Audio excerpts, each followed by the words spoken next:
ரூத்தின் சரித்திரம் 3ஆம் அதிகாரம் 10ஆம் வசனத்தை வாசிப்போம்.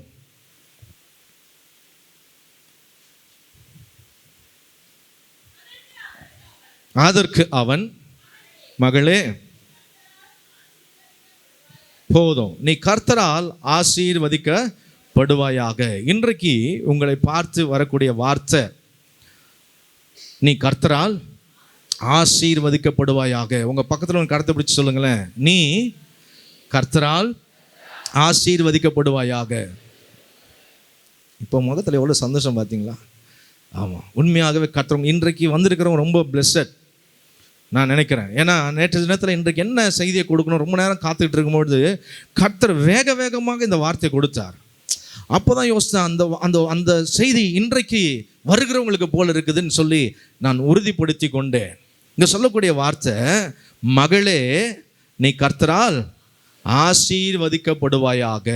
யார் யாரை பார்த்து சொல்கிற வார்த்தை தெரியுமா? அது ஒரு தகப்பன் அல்லது ஒரு தாய் தன் பிள்ளையை பார்த்து சொல்லக்கூடிய ஒரு வார்த்தை.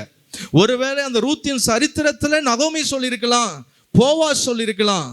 ஆனால் உண்மையாகவே இது ஆவிக்குரிய ரீதியில நாம் பார்க்கும் பொழுது கர்த்தரே நம்மை அவருடைய மகளாக, அவருடைய மகனாக பார்த்து சொல்றாரு, மகளே நீ கர்த்தரால் ஆசீர்வதிக்கப்படுவாயாக. கர்த்தருடைய ஊழியனாய் இந்த இடத்துல நின்று என் உள்ளத்தின் ஆழத்திலிருந்து இங்க வந்திருக்கிற ஒவ்வொருத்தரையும் பார்த்து சொல்றேன், மகளே மகனே நீங்க கர்த்தரால் ஆசீர்வதிக்கப்படுவீர்களாக. உங்களை நான் வாழ்த்துகிறேன், உங்களை நான் ஆசீர்வதிக்கிறேன். ஹல்லேலூயா. இந்த மகளேன்னு சொல்லும் பொழுது அதுக்குள்ள எவ்வளோ ஒரு ஆசீர்வாதம், ஒரு அன்பு நிறைந்திருக்குது தெரியுமா? மகளே நீ கர்த்தரால் ஆசீர்வதிக்கப்படுவாயாக. நான் யோசித்து பார்த்தேன், சாதாரணமாக ஒருத்தவங்களை பார்த்து மகளேன்ற வார்த்தை வராது. சாதாரணமாக ஒருத்தவங்களை பார்த்து மகளேன்ற வார்த்தை, ஏன் அம்மா அப்பா கூட பிள்ளைய என்னைக்காவது மகளேன்னு சொல்லி கூப்பிடுறது பார்த்துருக்கோமா? ரொம்ப ரேரு, ரொம்ப ரேரு. அப்போ கூட எப்போ அந்த அம்மா சொல்லுவாங்க, அந்த அப்பா சொல்லுவாங்கன்னா ரொம்ப அஃபெக்ஷன், அந்த ஓவர்ஃப்ளோயிங் டைமில் தான் சொல்லுவாங்க மகளே அப்படின்னு கூப்பிட்டுருவாங்க. அதுதான் டு த எக்ஸ்ட்ரீம், அந்த அன்பினுடைய ஒரு உச்சகட்டத்தில் தான் மகளேன்னு சொல்லக்கூடிய வார்த்தை. இன்றைக்கு கர்த்தர் உங்களை பார்த்து சொல்கிறாரு, மகளே நீ கர்த்தரால் ஆசீர்வதிக்கப்படுவாயாக. நீங்கள் கர்த்தரால் ஆசீர்வதிக்கப்படுகிற பட்சம் ஹல்லேலூயா. ஒருவேளை இன்றைக்கு வந்திருக்கிற நீங்கள் எழுத்தின் பிரகாரமாக, சரீர பிரகாரமாக உங்களுக்கு அம்மா இல்லாமல் இருக்கலாம், உங்களுக்கு அப்பா இல்லாமல் இருக்கலாம், அல்லது உங்களுக்கு தாய் தகப்பன் இருந்தும் ஒருவேளை அவர்கள் நீங்கள் எதிர்பார்க்குற அளவில் உங்களுக்கு அன்பு செலுத்தாமல் இருக்கலாம், அல்லது உங்களுக்கு தாய் தகப்பன் இருந்தும் அவர்கள் உங்களுக்கு செய்ய வேண்டும் என்று நினைக்கிற காரியத்தை செய்வதற்கு அவங்களால கூட முடியாத ஒரு சூழ்நிலையில், இயலாமையில் அவர்கள் இருக்கலாம். ஒருவேளை வந்திருக்கிறவங்க நினைக்கலாம், எனக்கு தாய் தகப்பன் இல்லைன்னு சொல்லி ஒரு கூட்டம். ஒருத்தர் நினைக்கலாம், என்னை புரிந்து என்னை நடத்துகிறக்கூடிய ஒரு அப்பா அம்மா எனக்கு இல்லை, எனக்கு சரீரப்பகாமல் இருக்கிறாங்க, எழுத்தின்படி இருக்கிறாங்க, பட் அவங்க என்னுடைய ஃபீலிங்ஸை புரிஞ்சிக்கலையே, என்னுடைய உணர்வை புரிஞ்சிக்காமல் இருக்கிறாங்களேன்னு சொல்லி ஒருவேளை இங்கே இருக்கிற யார் யாரெல்லாம் நினைக்கிறீங்களோ கர்த்தர் உங்களை பார்த்து சொல்கிறாரு, மகளே மகனேன்ற வார்த்தை. ஹல்லேலூயா, ஹல்லேலூயா. இந்த இடத்துல மீண்டுமாக அந்த வார்த்தையை வாசிப்போமா? 3ஆம் அதிகாரம் 10ஆம் வசனம். அதற்கு அவன், மகளே போதும், நீ கர்த்தரால் ஆசீர்வதிக்கப்படுவாயாக. நீ கர்த்தரால் ஆசீர்வதிக்கப்படுவாயாக. இந்த வார்த்தை கர்த்தர் பலிபீடத்திலிருந்து ஊழியன் மூலமாக உங்களுக்கு சொல்றாரு. கர்த்தர் நிச்சயமா உங்களை ஆசீர்வதிப்பார். இப்பொழுது இருக்கிறத விட இன்னும் அதிகமாக ஆசீர்வதிக்கப்படுவீங்க. இதுவரைக்கும் பெற்ற ஆசீர்வாதங்கள் அல்ல, இந்த செய்தியின் பிறகு கர்த்தர் உங்களுக்கு தகப்பனாய் இருந்த ஆசீர்வாதத்தை கொடுக்க போகிறது மிக பெரியதாக இருக்க போகிறது. நீங்கள் பார்க்க போறீங்க. ஹல்லேலூயா. வாசிக்கலாமா? ரூத் 2ஆம் அதிகாரம் 2ஆம் வசனம்.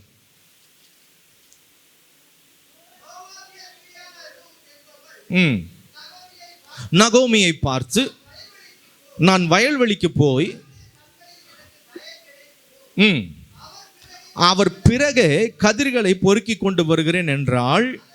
அதற்கு இவள், என் மகளே போ என்றாள். எனக்கு இந்த ரூத்தின் சரித்திரத்தில் ரொம்ப பிடிச்சது, கர்த்தர் சில நேரத்தில் எனக்கு காண்பித்து கொடுத்தார். அந்த சரித்திரத்தில் தான், இந்த புஸ்தகத்தில் தான் இந்த மகளேன்ற வார்த்தை அதிகமாக இருக்குது. மகளேன்ற அந்த வேர்டு இந்த ரூத்தின் சரித்திரத்தில் அதிகமாக யூஸ் பண்ணப்பட்டிருக்குது. ஹல்லேலூயா. இப்போ பாருங்க, நகோமி ரூத்தை பார்த்து சொல்றாங்க, மகளேன்னு சொல்லல, என் மகளே போ என்றாள். உறவு முறையின்படி பார்க்கும் பொழுது நகோமி பெற்ற மகள் ரூத் கிடையாது.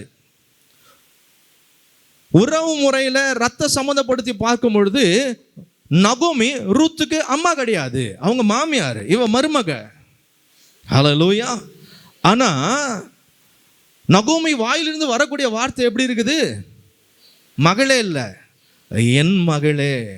ஹல்லேலூயா. நல்லா இந்த செய்திக்குள்ள வந்துருங்க. தயவு செஞ்சு வெளியில இருந்தீங்கன்னா அந்த பிளெஸிங்கை விட்டுருவீங்க. நீங்க உள்ள வந்துருங்க. இந்த செய்திக்குள்ள என்னுடைய அந்த சிந்தியோடு கூட நீங்கள் இணைந்து போகும்பொழுது ஆவியானவர் உங்களோடு கூட பேசுவார், உங்களை பலப்படுத்துவார். நகோமி சொல்றாங்க, என் மகளே போ. இன்னைக்கு ஆண்டவர் உங்களை பார்த்து சொல்றார், என் மகளே. ஹல்லேலூயா. இருதயத்தின் ஆழத்திலிருந்து வரக்கூடிய வார்த்தை. நகோமி சொல்றாங்க, என் மகளே போ அப்படின்றாங்க. என்ன நடக்குதுன்னா, நமக்கு இந்த ரூத்தின் சரித்திரம் தெரியும். இப்போ நீங்கள் எல்லாம் பார்த்து படித்து ஆராய வேண்டாம், நான் சொல்கிறத நல்லா கவனிங்க. ரூத் மோவாப் தேசத்திலேருந்து பெத்லகேமுக்கு வந்துட்டாங்க.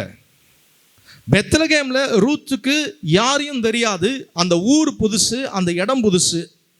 ஆனால் இப்போ சாப்பிட்றதுக்கு ஆகாரம் இல்லை, ஒரு அரிசி கூட இல்லை வீட்டில். அதனால இந்த ரூத் என்ன பண்ணுறாங்க, நம்ம வெளியில் போய் ஏதாவது ஒரு வயல் நிலத்தில் போய் அல்லது வயலிலிருந்து அவங்க அறுவடை எடுத்துக்கொண்டு போகிறவங்க வழியில் போகும்பொழுது ஒருவேளை அந்த தலையில் சுமந்துட்டு போகிறாங்களே அந்த அரிக்கட்டுகள், அதிலிருந்து சில நெல்மணிகள் சிந்தலாம், சில அரிக்கட்டுகள் சரியாக கட்டாததுனால சிலது கீழே சிந்தலாம். அதை போய் எடுத்துட்டு வந்து வீட்டில் சமைத்து அன்னைக்கு ஆகாரம் சாப்பிட்லான்ற ஒரு நிலை. அப்படி இருந்த சூழ்நிலையில் ரூத் தன்னுடைய மாமி ஆகிய நகோமின் இடத்துல வந்து பர்மிஷன் கேட்குறாங்க. அவங்க என்ன கேட்குறாங்க? கவனிங்க, என்ன கேட்குறாங்க? பர்மிஷன் கேட்குறாங்க. நான் போகட்டுமா, நான் போகட்டுமா அப்படின்னு கேட்குறாங்க. அதுக்கு அவங்க என்ன சொல்கிறாங்க? என் மகளே போ. இன்னைக்கு கர்த்தர் உங்களை மகளாக வைத்திருக்கிறதுனால கர்த்தர் உங்களுக்கு நீங்கள் விரும்புகிற காரியத்திற்கு கர்த்தர் கிரீன் ஃப்ளாக் காட்டுறார். You can go. ஹல்லேலூயா. கர்த்தர் அனுமதிக்கிறார். ஆமென். Permission is granted. கர்த்தருடைய நாமத்தால் சொல்கிறாங்க, அவங்க பெர்மிஷன் கேட்குறாங்க போய். அதனால் அவங்க திருப்பி சொல்லும் பொழுது எப்படி அதை கிராண்ட் பண்ணுறாங்கன்னா, தன்னுடைய மகளாய் நினைத்து நீ தாராளமாக போப்பா, நீ தாராளமாக போ. ஒருவேளை இன்றைக்கே வந்திருக்கிற உங்கள் வாழ்க்கையில் சில காரியங்களில் நீங்கள் இந்த காரியத்தை செய்யலாமா வேணாமான்னு இருக்கும் பொழுது நீங்கள் அதை யார்கிட்ட கொண்டு போகணும்னா கர்த்தர்கிட்ட கொண்டு போகணும். அல்லேலூயா. சிறு பிள்ளைங்க இருக்கலாம், கவனிங்க, சிறு பிள்ளைங்க இருக்கலாம், வாலிப பிள்ளைங்க இருக்கலாம், பெரியவங்க இருக்கலாம், பிஸ்னஸ் பண்ணுறவங்க இருக்கலாம், வேலை செய்கிறவங்க இருக்கலாம். ஒரு காரியத்தை, இந்த காரியத்தை நான் செய்யட்டுமா, இதை இங்கே போகட்டுமா அப்படின்னு சொல்லி நீங்கள் உங்கள் சுய இஷ்டத்தின்படி அதை செய்யாமல் நீங்கள் ஆண்டவர்கிட்ட போய் அந்த காரியத்தை வைத்து ஆண்டவர்கிட்ட கேளுங்க. ஆண்டவரே, இந்த இடத்துக்கு நான் போகட்டுமாப்பா, இந்த காரியத்தை நான் செய்யட்டா, இந்த காரியத்தை நான் படிக்கட்டுமா, நீங்கள் என்ன சொல்கிறீங்க, நான் போகட்டா சொல்லுங்க. ஹல்லேலூயா. அப்படி உங்கள் காரியத்தை கர்த்தருடைய சமூகத்துக்கு கொண்டு போங்க. கர்த்தர் அவருக்கு அது ஏற்றதாக இருக்கும் பொழுது கர்த்தர் உங்கள் தோளின் மேலே கை வச்சு சொல்லுவார், மகளே நீ போ. ஹல்லேலூயா. Permission was granted. அவருடைய வேண்டுதல் அவளுக்கு அளிக்கப்பட்டது. கர்த்தருடைய நாமத்தினால் சொல்கிறேன், அவர் உமது மன விருப்பத்தின்படி தந்தருளி உங்கள் ஆலோசனைகள் எல்லாம் கர்த்தர் நிறைவேற்றுவார். என்ன ஆசைப்படுறீங்க, எந்த காரியத்தை செய்யணும்னு நினைக்கிறீங்க, கர்த்தர் உங்களுக்கு அந்த காரியத்தை வாய்க்க செய்ய போகிறார். எத்தனை பேர் விசுவாசிக்கிறீங்க? காரணம் என்ன தெரியுமா? நீங்கள் அவருடைய மகளாக இருக்கிறீங்க, அவருடைய மகனாக இருக்கிறீங்க. ஹல்லேலூயா. ரெண்டாவது ஒரு காரியத்தை வாசிப்போம். 2ஆம் அதிகாரம் 8ஆம் வசனம். அப்பொழுது போவாஸ் ரூத்தை பார்த்து, மகளே கேள், பொறுக்கிக் கொள்ள வேற வயலில் போகாமலும் இவ்விடத்தை விட்டு போகாமலும் இங்கே என் ஊழியக்கார பெண்களோடு கூடவே இரு. இங்க போவாஸ் சொல்றாரு. போவாஸ் சொல்லும்போது ரூத்தை பார்த்து எப்படி சொல்றாரு? மகளே. அந்த வேர்டு வந்துக்கிட்டே இருக்கு பாருங்க. சென்ற ஞாயிற்றுக்கிழமை ஃபாதர்ஸ் டே இல்லையா? அன்றைக்கு தான் சில செய்தியை கொடுக்கணும்னு சொல்லி நினச்சிட்டு இருந்தேன் நான். என்ன செய்தியை கொடுக்கணும் ஆண்டவரே அப்படின்னு சொல்லி. ஆனால் கர்த்தர் ஏற்றபடியில் கர்த்தர் தம்முடைய ஊழியக்காரரை கொண்டு வந்து பேசினார். இன்றைக்கு கர்த்தர் உங்களுக்கு தகப்பனாய் தன்னை வெளிப்படுத்துகிறார். ஹல்லேலூயா. தகப்பனாய் வெளிப்படுத்துகிறார். ஆண்கள் அந்த இடத்துல மகனேன்ற வார்த்தையை யூஸ் பண்ணுங்க, பெண்கள் மகளேன்ற வார்த்தையை யூஸ் பண்ணுங்க. போவாஸ் சொல்றாரு, மகளே கேள், லிசன். முதல்ல உங்களுடைய வேண்டுதல் உங்களுக்கு அளிக்கப்படும். Green flag. இங்கே போவாஸ் வந்து சொல்றாரு, மகளே கேள், கவனி, நீ வேற வயலுக்கு போகாத, இந்த இடத்தை விட்டு போகாத, இங்கே என் ஊழியக்கார பெண்களோடு கூடவே இரு. இப்போ இங்க கிரீன் பிளாகா ரெட் பிளாகா? கிரீனா ரெட்டா? முதல்ல கிரீன் எதுக்கு, ரெட் எதுக்குன்னு தெரியணும்ல. கிரீனுனா போகலாம், நீ விரும்புகிறபடி நீ செய்யலாம். ரெட்டு வந்துருச்சுன்னா ஸ்டாப், இது தாண்டி போகாத, அது உனக்கு நல்லது இல்லை, அது உனக்கு ஆபத்து, நீ நினைக்கிற மாதிரி அந்த இடம் கிடையாது, அதனால நீ வேணாம்பா. எச்சரிக்கிற அனுபவம் இங்கே போவா சொல்கிறாரு, நீ என்ன பண்ணாத, போகாத. அப்போ ஆண்டவர் நமக்கு தகப்பனாக இருக்கும் பொழுது சில காரியங்களை அனுமதிப்பார், கிராண்ட் பண்ணுவார், பர்மிட் பண்ணுவார். சில காரியத்தை ஆண்டவர் சொல்லுவார் வேண்டான்னுவார். ஹல்லேலூயா. எத்தனை பேருக்கு புரியுது? எப்பொழுதுமே ஆண்டவர் நம்ம கேட்கறது எல்லாவற்றுக்கும் கிரீன் ஃபிளாக் அசைக்கணும்னு நம்ம எதிர்பார்க்க கூடாது. நமக்கு அந்த ஆசை இருக்கலாம், இது நல்லா இருக்குமே, இது போனால் நல்லா இருக்கும் அப்படி நம்ம எண்ணத்துக்கு, நம்ம ஞானத்திற்கு, நமக்கு தெரிந்த அந்த தூரத்தின் பார்வை அளவுக்கு இது நல்லா இருக்கும்னு நம்ம நினைப்போம். ஆனால் அதுக்கு பின்பாக காலங்கள் கடந்து போகும் பொழுது அங்கே என்ன பிரச்சனை இருக்குன்னு நமக்கு தெரியாது. அதனால கர்த்தர் சொல்லுவார், நீ இங்கேயே இரு, நீ என்ன பண்ணாத, போகாத. அதுதான் அங்கே சொல்லப்பட்டிருக்கிறது இல்லையா? மகளே கேள், பொறுக்கி கொள்ள வேற வயலில் போகாமலும் இவ்விடத்தை விட்டு போகாமலும் இங்கே என் ஊழியக்கார பெண்களோடு கூடவே இரு. முதல்ல ரூத் சொல்றாங்க, ரூத்துக்கு நகோமி சொன்னாங்க நீ போ, அங்க பெர்மிஷன் வந்து கொடுக்கப்பட்டது. ஆனா இங்க பெர்மிஷனை கேட்கல, ஆண்டவரே வந்து சொல்றது போல நீ இங்கேயே இருப்பா, நீ இங்கிருந்து போகாத. கர்த்தருடைய நாமத்தினால் உங்களுக்கு சொல்றேன், கர்த்தர் உங்களை இந்த திருச்சபையில வைத்திருப்பதற்கு ஒரு முகாந்திரம் உண்டு. இந்த ஆலயத்திற்கு கர்த்தர் உங்களை கொண்டு வந்ததற்கு ஒரு முகாந்திரம் உண்டு. ஊழியக்கார பெண்களோடு கூடவே இருன்னு எழுதப்பட்டிருக்கிறது. அப்படின்னா என்ன அர்த்தம்னா, உங்க வாழ்க்கையில யார் தேவனோடு கூட ஒரு நல்ல உறவோடு கூட இருக்கிறாங்களோ, யார் நல்லா ஜெபிக்கிறவங்களா இருக்கிறாங்களோ, யார் நல்லா வேதத்தை நேசிக்கிறவங்களா இருக்கிறாங்களோ, யார் இடத்துல பேசினா ஒரு 10 வார்த்தையில ஒரு 6-7 வார்த்தை ஆண்டவரை குறித்து, ஆவிக்குரிய வாழ்க்கை குறித்து யார் பேசுகிறார்களோ அவங்க கூட ஐக்கியமாறுன்னு அர்த்தம்.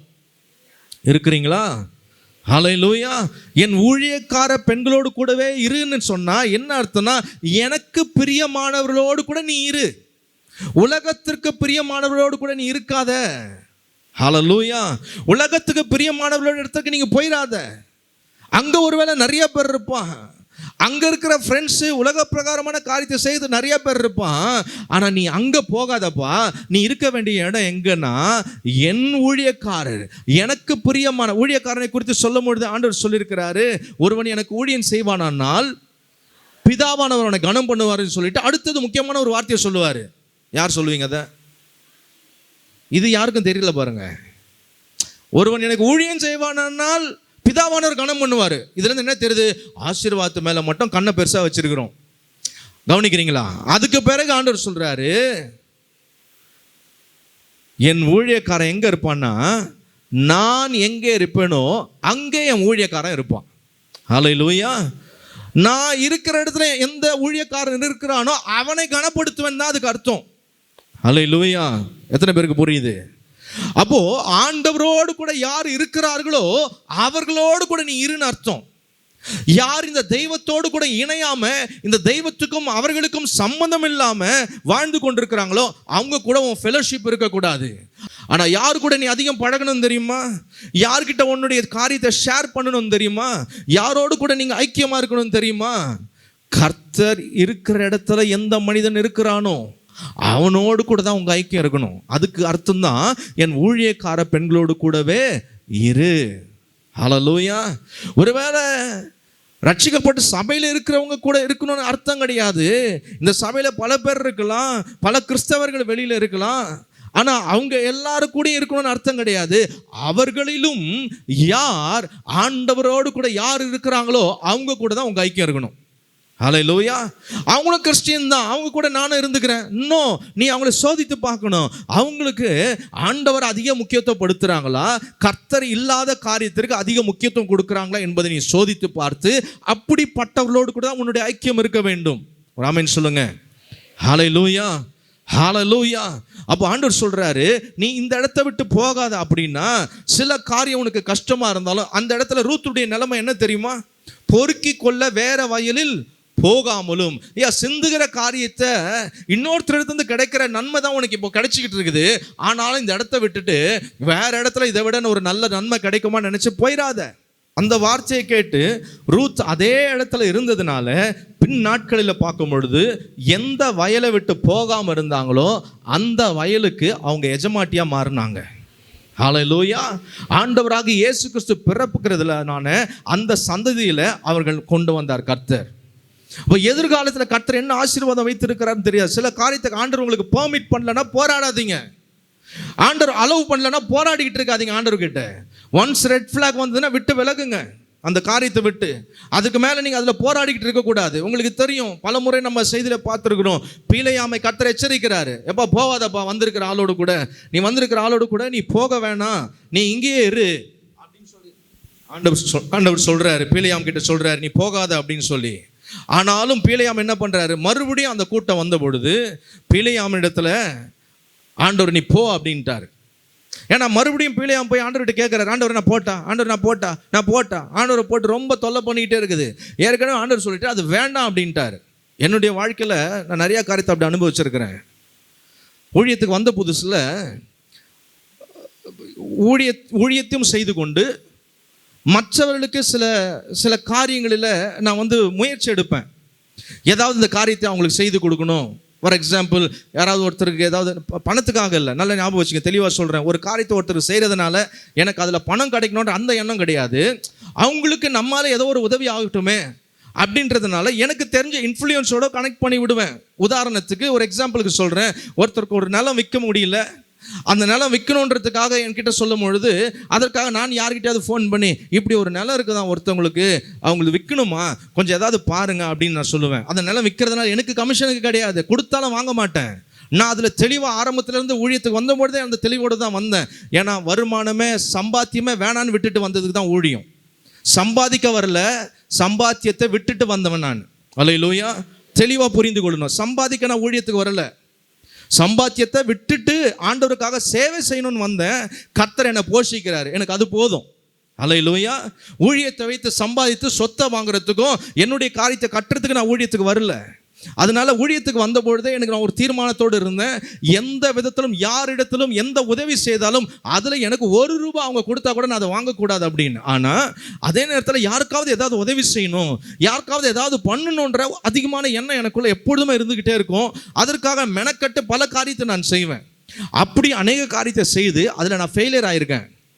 அப்போ ரொம்ப கஷ்டப்பட்டு இருக்கிறேன். அப்போ தான் ஆண்டவர் உணர்த்துவார், உன் வேலை என்ன, ஊழியம் செய்கிறது தான் உன் வேலை, இதில் போய் தலையிட்டுக்கிட்டு இருக்காது, இது உன்னுடைய வேலை கிடையாது. அப்படி செய்யும்பொழுது ஆண்டவர் உணர்த்தினார், இதை நீ செய்கிறதுனால அந்த காரியம் உனக்கும் வாய்க்காது, யாருக்காக முயற்சி எடுக்கிறியோ அவங்களுக்கும் வாய்க்காது. அதுக்கு பிறகு தான் ஆண்டவர்கிட்ட சொன்னேன், சரி ஆண்டவரே, இதை செய்யணும்னு ஆசைப்பட்டாலும் அது எனக்கு வாய்க்கலை அப்படின்னா கர்த்தர் என்னை அதுக்கு அனுமதிக்கலை. அல்லேலூயா. கர்த்தர் அதை எனக்கு என்ன பண்ணல, அனுமதிக்கலை. எனக்கு அந்த வாய்ப்பு கிடையாது, எனக்கு கர்த்தர் கொடுக்கல. அதுக்கு பிறகுல இருந்து நிறைய காரியத்தை சொல்லும்பொழுது சரின்னு சொல்லி கேட்டுக்குவேன். சில காரியத்தை நான் உள்ளே இறங்கி எந்த காரியத்தை செய்கிறதில்லை. ஏன்னா நான் உள்ளே போனேன்னா எனக்கு அந்த காரியத்தை கர்த்தர் அனுமதிக்க மாட்டுறாரு. ஆமென். மற்ற காரியத்தை மேலோடு சில காரியத்தை சொல்லி விட்டுருவேன், அவ்வளவுதான். மற்ற உள்ள காரியத்தில் போய் செய்ய முடியாது. அதுக்காக தான் சொல்கிறேன், ஆண்டவர் சொல்லுவார், சில காரியத்தில் ரெட் ஃப்ளாக் காட்டினார்னு அங்கே நில்லு, அதை தாண்டி ஓட முயற்சி எடுக்காதீங்க. ஆமென். அந்த ரெட் ஃப்ளாகையும் தாண்டி ஓடிட்டோம்னா ஏற்கனவே பெற்றிருக்கிற ஆசீர்வாதத்தையும் இழப்பதற்கும் ஏற்கனவே இருக்கிற நன்மைகளுக்கும் சமாதானத்திற்குள்ளாக பல பிரச்சனைகளையும் உள்ள கொண்டு வந்துடுவோம். இங்கே ரூத்துக்கு சொல்லப்படுகிறது, மகளே கேள். இன்னைக்கு உங்களை பார்த்து ஆண்டவர் யார்கிட்ட சொல்கிறாரு தெரியல, ஏதாவது சில காரியத்தில் ஆண்டவர் ஸ்டாப் பண்ண பிறகும் நீங்கள் அங்கே போகணும், அதை செய்யணும்னு ரொம்ப முயற்சி எடுத்துகிட்டு இருக்கிறீங்களா? ஆண்டவர் உங்களுக்கு நல்லா உணர்த்தின பிறகும் சில காரியத்தை நீங்கள் செய்யணும்னு உங்கள் மனசு விரும்புகிறதுனால அதுக்குள்ளே நீங்கள் அதிகமாக ஈடுபட்டு இருக்கீங்களா? கர்த்தர் சொல்கிறாரு, கேள் மகளே, கவனி, லிசன், நீ வேற எங்கேயும் போகாத, இங்கே ஈசாக்குடைய வாழ்க்கை உங்களுக்கு தெரியும். பஞ்ச தேசம், வறண்ட பூமி. ஆண்டவர் ஈசாக்கு இடத்துல வந்து சொன்னார், நீ எகிப்துக்கு போவாதப்பா, இங்கே இரு, இந்த தேசத்தில் வாசம் பண்ணு, நான் உன்னோடு இருந்து உன்னை ஆசீர்வதிப்பேன். 100 மடங்கு ஆசீர்வாதத்தை கர்த்தர் தந்தார். அல்லேலூயா. கர்த்தர் ரெட் ஃப்ளாகை காட்டுறதுனால ரெட் ஃப்ளாகுக்கு பின்னாடி இருக்கக்கூடிய காரியம் ரொம்ப ஆசீர்வாதமாக தெரிஞ்சதுன்னு தாண்டி போனீங்கன்னா நஷ்டத்துக்கு போயிடுவீங்க.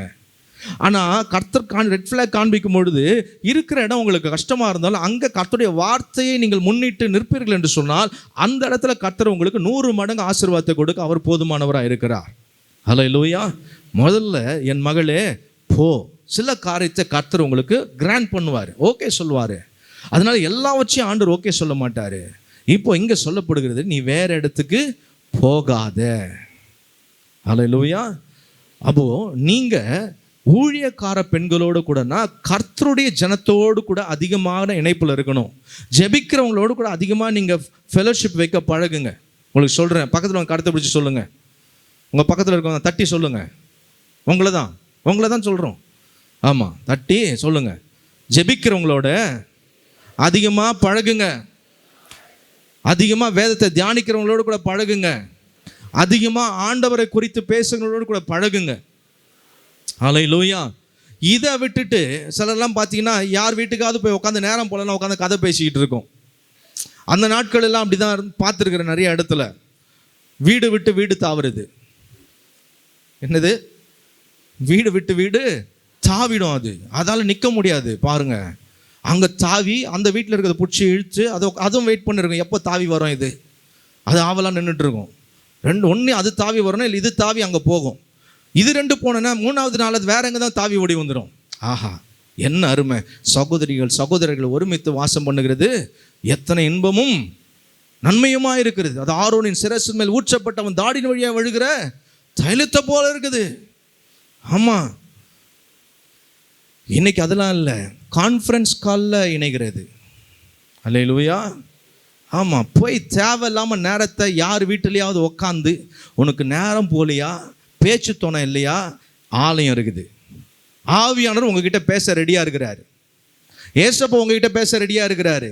இந்த வேதத்தில் இருக்கிற வார்த்தை உங்ககிட்ட பேச ரெடியாக இருக்குது.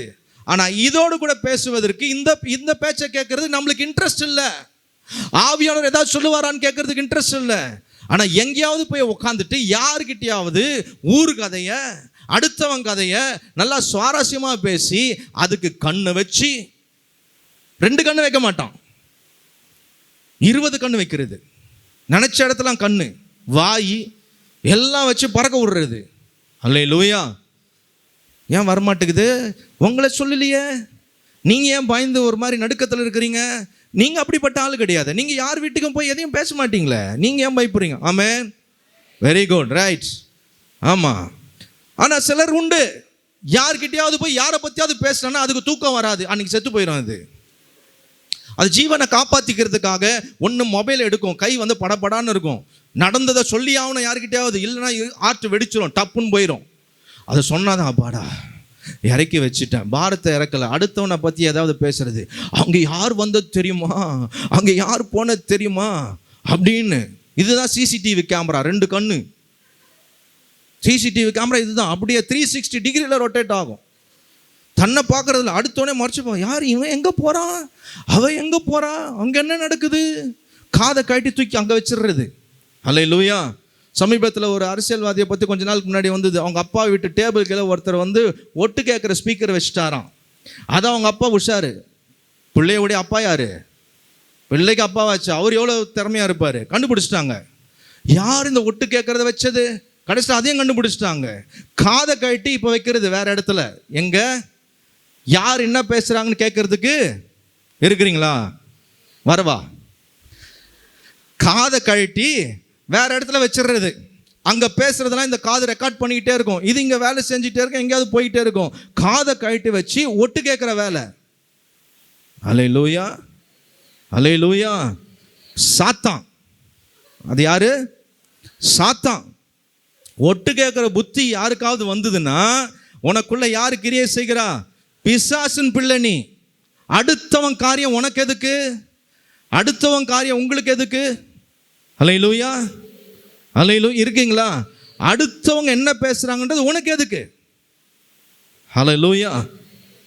ஒரு நாளும் அப்படிப்பட்ட எண்ணத்திற்கு, அப்படிப்பட்ட சுபாவத்துக்கு உங்களை ஆளாக்கிடாதீங்க. சாபத்தீடா மாறுவீங்க. ஆமென். அடுத்தவங்க காரியத்தை கேட்கறதுக்கு நமக்கு ஒன்றும் கிடையாது. நம்ம காரியமே தலைக்கு மேலே பெருசாக இருக்குது. அடுத்தவங்க என்ன பேசுகிறாங்க, அடுத்தவங்க வீட்டில் என்ன பேசுகிறாங்க, அடுத்தவங்க ஜன்னலுக்குள்ளே என்ன நடக்குது, அடுத்தவங்க கதவுக்குள்ளே என்ன நடக்குதுன்னு உனக்கு என்ன வேலை? திருட்டுத்தனமாக கேட்கறது. ஒட்டு கேட்கறதுக்கு பேர் என்ன தெரியுமா? திருட்டுத்தனமாக கேட்கறது. அல்லேலூயா. என்ன அதுக்கு பேர்? திருடுறது பாவமா இல்லையா? பாவம் தானே. அப்போ இன்னொருத்தவங்க பேசுறதை திருடுறோமே, அது என்ன? அதெல்லாம் ஒன்றும் இல்லைங்க. அப்படி காற்று வாக்கா வந்தது. எப்படி காற்று வாக்கா வருமா? ஒரு நாள் காது செவிடா போச்சுன்னா, கேட்காமலே போயிருச்சுன்னா? அல்லேலூயா. தேவ பிள்ளைகளுக்கு அந்த எண்ணம் வராது. அவங்க காரியம், அவங்க குடும்பம், அவங்க வாழ்க்கை, அவங்க 2 பேருக்குள்ள ஏதோ பேசுறாங்க, எனக்கே அந்த வேலை. அப்படிப்பட்ட ஒரு சூழ்நிலை வந்தா கூட அந்த இடத்த விட்டு விலகுகிறது தான் உண்மையான தேவ பிள்ளைக்கு அழகு. புரியுதா உங்களுக்கு? அடுத்தவங்க பேசுறதை கேட்கறதுக்கான நல்ல வாய்ப்பு இருக்கும், ஆனாலும் அந்த இடத்த விட்டு விலகி போயிடணும். நான் சிலரை பார்த்துருக்கிறேன். சில நேரத்தில் யாராவது ஃபோன் பண்ணும்பொழுது கூட வந்தாலும் சரி, அவங்களே தனியாக விலகி போயிடுவாங்க, அவங்களே விலகி தூரம் போயிடுவாங்க. ஏன்னா அவங்க பேசுறது கேட்கக்கூடாது. ஒரு நல்ல ஒரு கேரக்டர் அது. ஆனால் நம்பால் அப்படி இல்லை. தூரமாக இருக்கிறாள் மெதுவாக வரும். என்ன பேசுகிறான் கேட்க மாட்டேங்குது. இந்த நேரத்தில் வர வெளியில் மிக்சி சவுண்டு வேற இல்லை. எவ்வளோ பாடுபடுறோம் தெரியுமா? சில நேரத்தில் நம்புவோம். எவ்வளோ மனசு பதறதில்ல அந்த கேட்கறதுக்கு அடுத்தவங்க காரியத்தை. இயேசுவின் நாமத்தினால அப்படிப்பட்டதான திருட்டு காதுகள் சுகமாகட்டும். ஹல்லேலூயா. அதில் என்ன காது? திருட்டு காது. வார்த்தை, அடுத்தவங்க வார்த்தையை திருடுற காது. ஹல்லேலூயா. அடுத்தவங்களையே ஃபாலோ பண்ணுற கண்ணு. அடுத்தது என்ன? அடுத்தவங்கள ஃபாலோ பண்ணுற கண்ணு. சரியா தெரியலையே, இன்னும் பெருசா. ஹல்லேலூயா. இருக்கிற மாதிரி சொன்னால் கூட பரவாயில்ல, இது கண்ணுக்கு 1 நாளாக தெரியும் பாரு. அப்போ காரியம் எப்படி வரும்? இயேசுவின் நாமத்தில் கர்த்தருடைய பிள்ளைகளுக்கு இதெல்லாம் இருக்கக்கூடாது. ஹல்லேலூயா. ஆவியானவர் உங்களோடு கூட பேசட்டும். சில ஆசீர்வாத குறைவுகளுக்கு, சில பிரச்சனைகளுக்கு இப்படிப்பட்ட கீழ்த்தரமான சுபாவம் காரணம். ஹல்லேலூயா. நீங்க சொல்லுங்க, ஆவியானவர் ஒட்டு கேட்க சொல்லுவாரா? அடுத்தவங்க பேசுறத போய் கவனிக்க சொல்லுவாரா? சொல்லுவாரா? அப்போ போய் சொல்ற, அதை கேட்க சொல்றது யாரு? அப்போ நீங்க போய் கேட்டா உங்களுக்குள்ள யார் இருக்கா? நான் போய் கேட்டேன்னா எனக்குள்ள யார் இருக்கா? தைரியமா சொல்லுங்க. பிசாசு. ஆவியானவர் இருந்தால் சொல்லுவார், அப்பா அது உனக்கு இல்லாத காரியம், நீ அதில் போய் தலையிடாத, நீ அதில் போய் உன் செவியை சாய்க்காத. அடுத்தவங்களே பற்றி பேசிக்கிட்டு சில ஆட்களை பிசாசு அப்படி அவன் மாடிஃபை பண்ணி வச்சிருக்கிறான். அடுத்தவங்க வீட்டுக்கு யார் வரா, யார் போறா. ஹல்லேலூயா. ஹல்லேலூயா. இன்னைக்கு கிறிஸ்தவர்களுக்குள்ளாக, ஆவிக்குரியவர்களுக்குள்ளாக, சத்தியம் பேசுகிறவங்களுக்குள்ளாக, அபிஷேகம் பெற்றவங்களுக்குள்ளாக, அந்நிய பாஷை பேசுகிறவங்களுக்குள்ளாக இப்படிப்பட்ட கீழ்த்தரமான ஆவிகள் கிரியை செய்துகிட்டு இருக்குது. ஹல்லேலூயா. ஹல்லேலூயா. நீ ஒட்டு கேட்கறது பேசுறவங்களுக்கு தெரியாம இருக்கலாம், கர்த்தருக்கு தெரியாம இருக்காது. ஹல்லேலூயா. உன்னோடு கூட இருக்கிற ஆவியானவருக்கு அது தெரியாம இருக்காது. ஆவியானவர் துக்கப்படுவார். அடுத்தவங்க கதை நமக்கு தேவையில்லை. எத்தனை பேர் ஆமென் சொல்றீங்க? அடுத்தவங்க கதை நமக்கு, பக்கத்தில் கடத்த பிடிச்சி சொல்றீங்களேன், அடுத்தவங்க கதை நமக்கு வேண்டாங்க, நம்ம கதையே பெருசா இருக்குது. நீ அடுத்தவங்க கதையை கேட்டினா உன் கதையை 4 பேர் பேசுவான். ஹல்லேலூயா. அடுத்தவங்க கதை நீ ஒரு ஆள் பேசினா உன் கதையை 4 பேர் பேசுறதுக்கு ரெடியா இருக்கிறாங்க. ஆண்டவர் பத்த வச்சாருன்னா யாரும் அணைக்க முடியாது, ஞாபகம் வச்சுக்கோங்க. ஹல்லேலூயா. நீ பத்த வைக்கிறது அணைஞ்சிரும், கர்த்தர் பத்த வச்சாருன்னா அணையவே அணையாது, வேகமா பரவி ஓடும். ஆமென். அப்போ 2வதாக நம்ம பார்க்குறோம், போவாஸ் சொல்றாரு, மகளே என்ன பண்ணாத, ஒட்டு கேட்க போகாத, அடுத்தவங்க கதையை கேட்க போகாத, நீ இருக்கிற இடத்துல நீ இரு. ஆமென். யாரோடு கூட பழகு? நல்லா ஜெபிக்கிறவங்க கூட பழகு, நல்லா வேதத்தை தியானிக்கிற, வேதத்தை வாசிக்கிறவங்க கூட பழகு. நீ ஒரு 10 வார்த்தை ஒருத்தவங்க கிட்ட பேசினா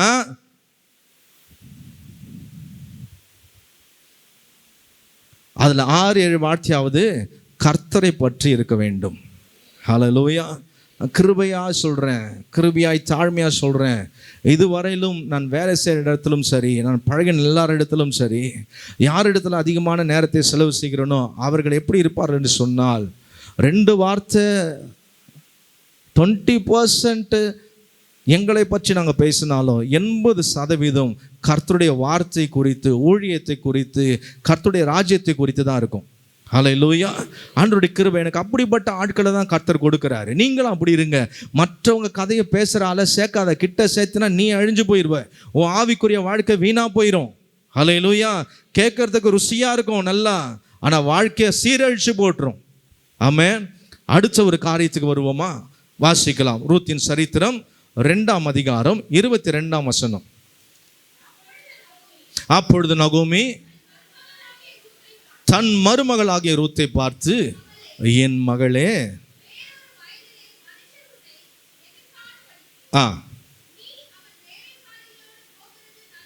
நல்லது என்றால், இப்போ நகோமி சொல்றாங்க, என் மகளே இது நல்லது.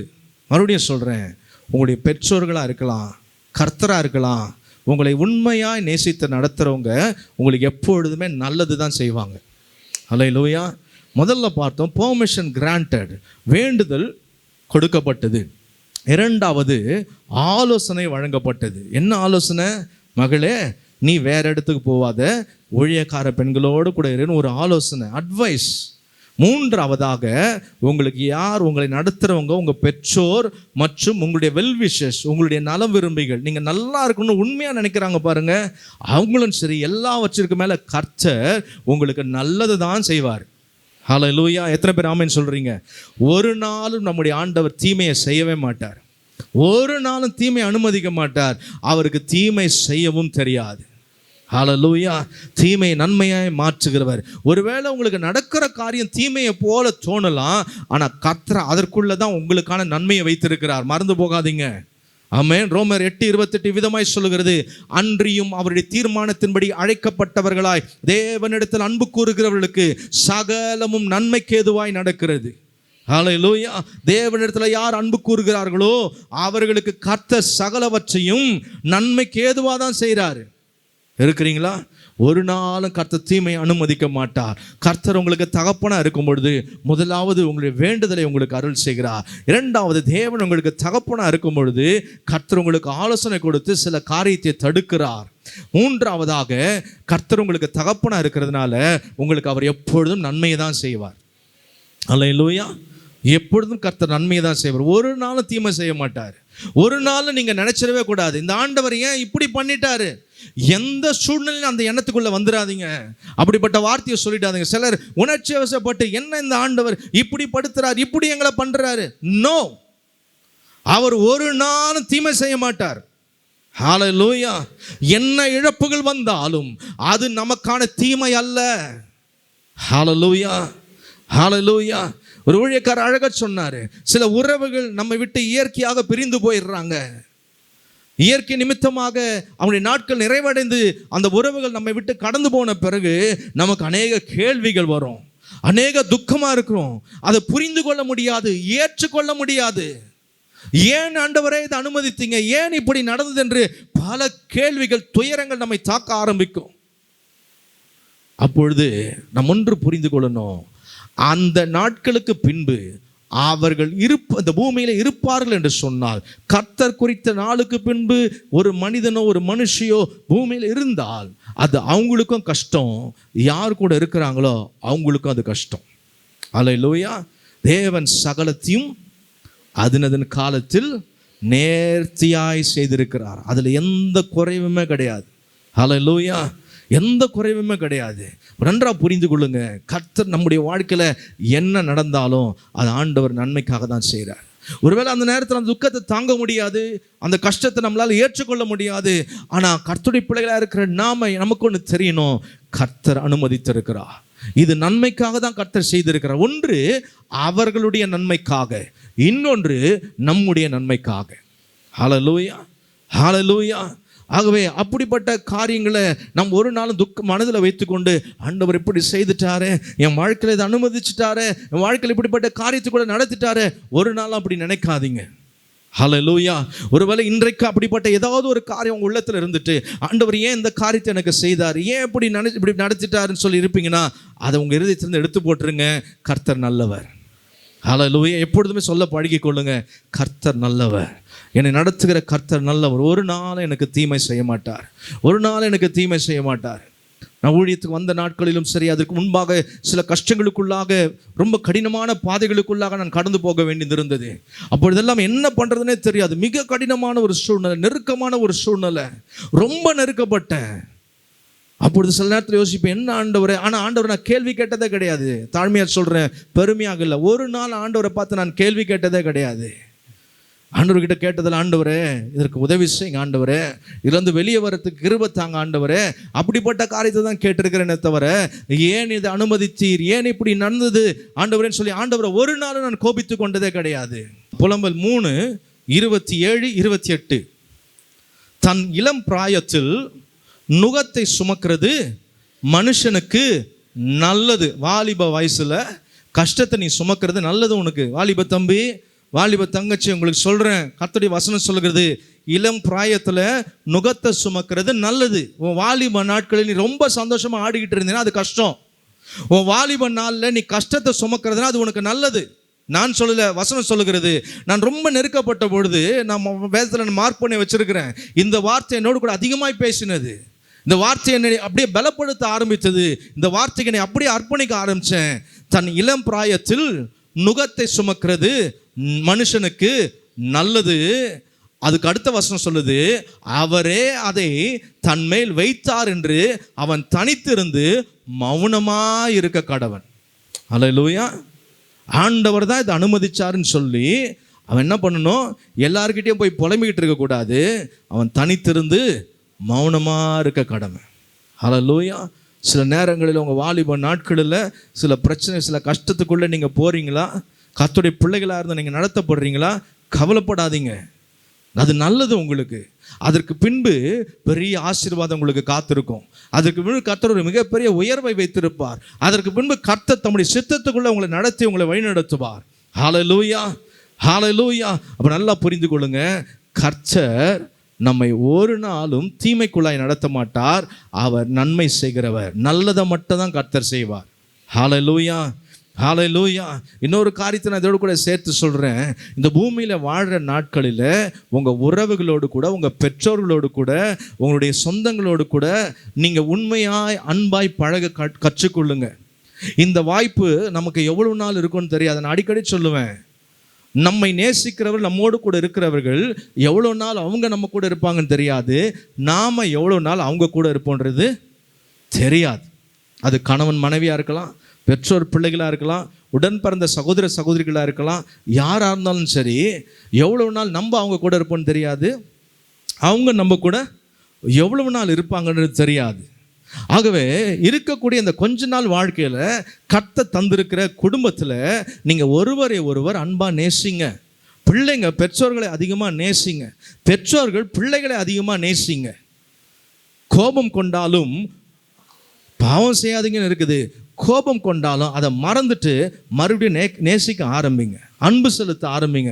வைராக்கியத்தை உள்ள வச்சுக்கிட்டு இருக்காதீங்க, கோபத்தை உள்ள வச்சுக்கிட்டு இருக்காதீங்க, மன்னிக்காத சுபாவத்தை உள்ள வச்சுக்கிட்டு இருக்காதீங்க. கடைசியில் ஆளு போன பிறகு நீ வானத்துக்கும் பூமிக்கும் குதிச்சு ஒரு பிரயோஜனமும் கிடையாது. அல்லேலூயா. அதுக்கு பிறகு நீ சிந்துற ஒரு சொட்டு கண்ணீரும் யூஸ்லெஸ்.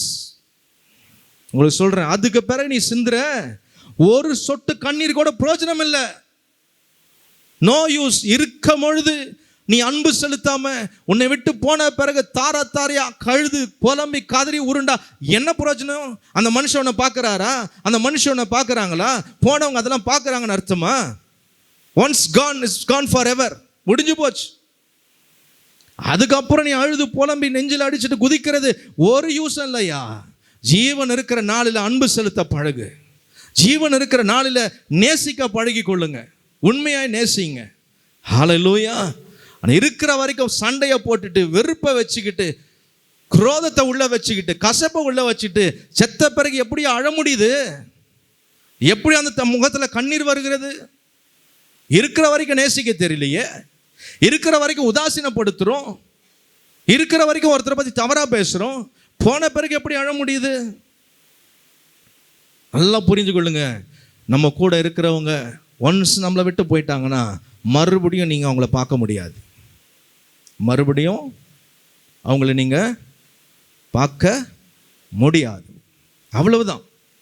ஒருவேளை நம்ம நினைக்கலாம், பரலோகத்தில் தானே இருக்கிறாங்க, அங்கே போயிட்டு அவங்கள நான் பார்ப்பேன். முடியாது.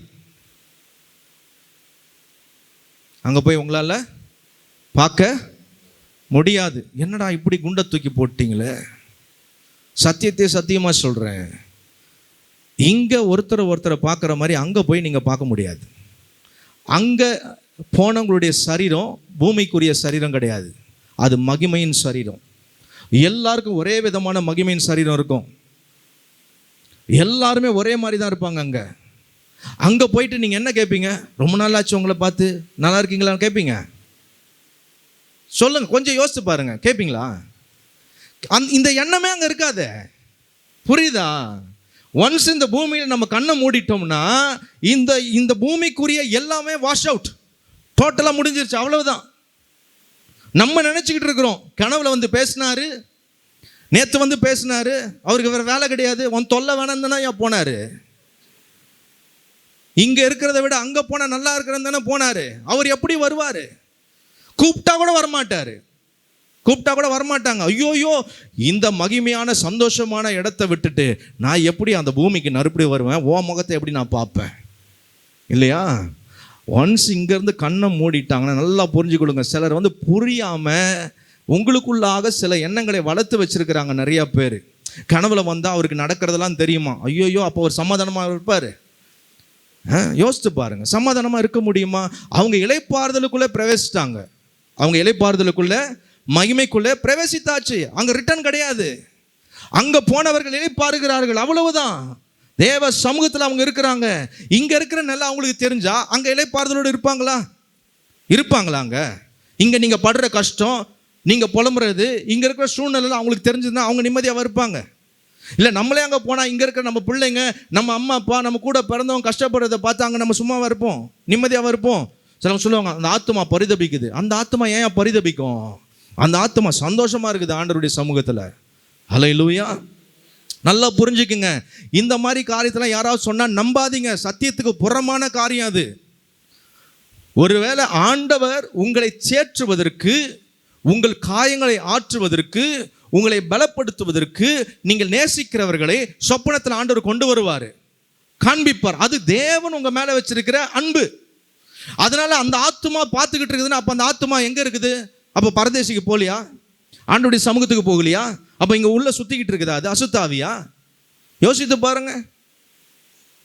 ஹல்லேலூயா. நல்லா புரிந்து கொள்ளுங்க, சத்தியத்தை தெளிவாருங்க சத்தியத்தில். அதனால ஒன்ஸ் நம்மளை விட்டு நமக்கு பிரியமானவங்க போயிட்டாங்கன்னா மறுபடியும் அவங்கக்கிட்ட நம்ம இங்கே பேசுகிற மாதிரி பேசவே முடியாது.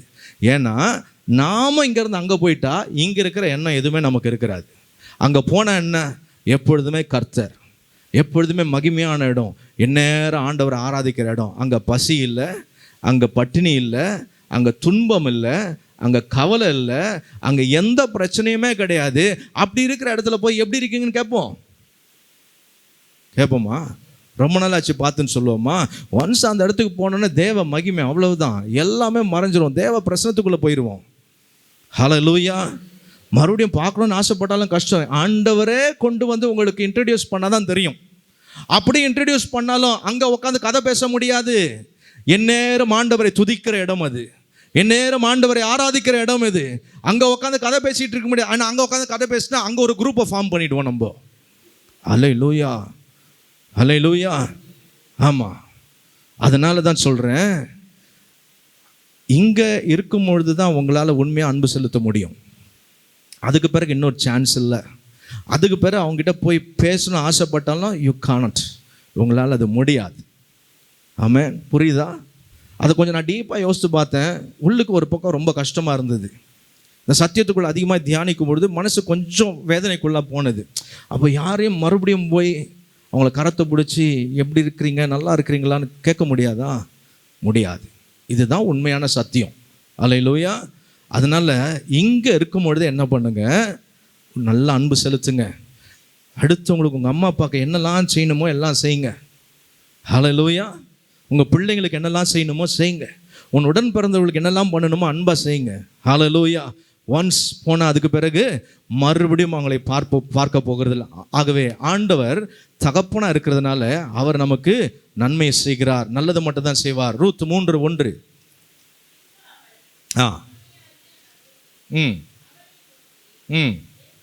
என் மகளே, நீ சுகமாய் வாழ்ந்திருக்கும்படி நான் உனக்கு சௌக்கியத்தை தேடாதிருப்பேனோ. இது எதிர்காலத்தை குறித்து சொல்லுகிறது. ஆண்டவர் சொல்றாரு, என் மகளே, நீ சுகமாய் வாழ்ந்திருக்கும்படி உனக்கு நான் சௌக்கியத்தை தேடாதிருப்பேனோ.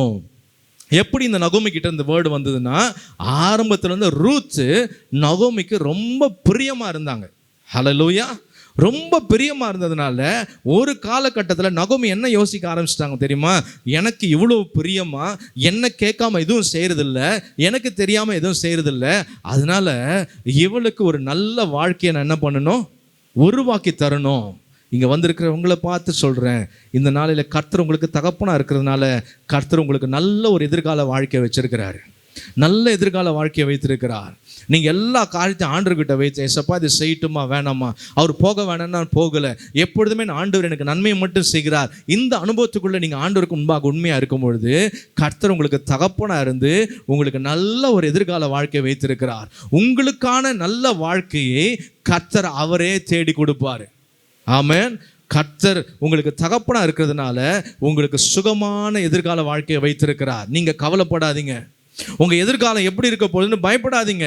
அவர் சொல்றார், என் மகளே, நீ சுகமாய் வாழ்ந்திருக்கும்படி உனக்கு நான் சௌக்கியத்தை தேடாதிருப்பேனா, உன்னை நான் அப்படியே விட்டுருவேனா, ஏனோ தானே உன்னை கைவிட்டுருவேனா? கர்த்தர் சொல்றாரு, யார் யாரெல்லாம் உங்க எதிர்காலத்தை குறித்து பயந்து ஒரு கேள்வியோடு கூட இருக்கிறீங்களோ, கர்த்தர் சொல்றாரு, உனக்கான சுக வாழ்வை நான் உருவாக்கி தரேன்.